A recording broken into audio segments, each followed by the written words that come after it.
गोविंद दास जी के साथ में ठाकुर जी खेलते हैं। एक दिन ठाकुर जी ने गोविंद दास जी को घोड़ा बनाया, स्वयं चढ़ गए उनके ऊपर और चल मेरे घोड़े ऐसे करके ठाकुर जी और गोविंद दास की सुंदर बड़े केशों को चोटी बना करके चला में गोविंद दास जी चल रहे हैं। चलते चलते इतने में ही गोविंद दास जी को जोर की लघु शंका हुई।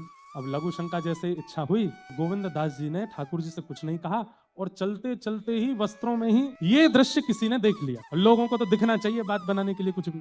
जाकर के गोसाई जी के पास गए और जाकर के देखो देखो देखो आपने कैसे लोगों को ठाकुर जी की सेवा में धर रखा है। बोले क्यों?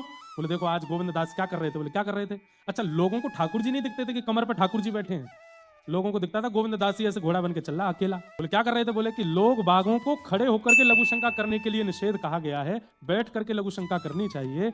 यहाँ पर देखो गोविंद दास तो घोड़ा बन करके लघु शंका आदि निवृत्त कर रहे थे। गोसाई जी बोले तो बड़ी गलत खबर सुनाई तुमने, आज हम इनको डांटेंगे। बोले डांटेंगे? सेवा से दूर करो ठाकुर जी की से। गोसाई जी के पास गोविंद दास शाम को आए। गोसाई जी मुंह फेर के बैठ गए। गोविंद दास बोले जय जय, आप नाराज हो? कोई ने आपके कान भर दिए मेरे बारे में कुछ उल्टी सीधी कह रही है? बोले आज तुम्हारी एक शिकायत आई। बोले क्या? अरे इतने अमर्यादित हो गए तुम? अरे ये शंकाओं की निवृत्ति पर तो ध्यान देना चाहिए ना, कैसे करते हैं कैसे नहीं करते। तुम घोड़ा बन करके वस्त्रों में, किसी ने देखा मुझे आकर के बताया? गोविंद दास के नेत्रों में अश्रु आ गए और कहा जय जय, ठाकुर जी ने मुझको घोड़ा बनायो और ठाकुर जी अगर कहें कि घोड़ा बन जा, वास्तव में मैं मानव बुद्धि कैसे रखूं कि मैं मानव हूं?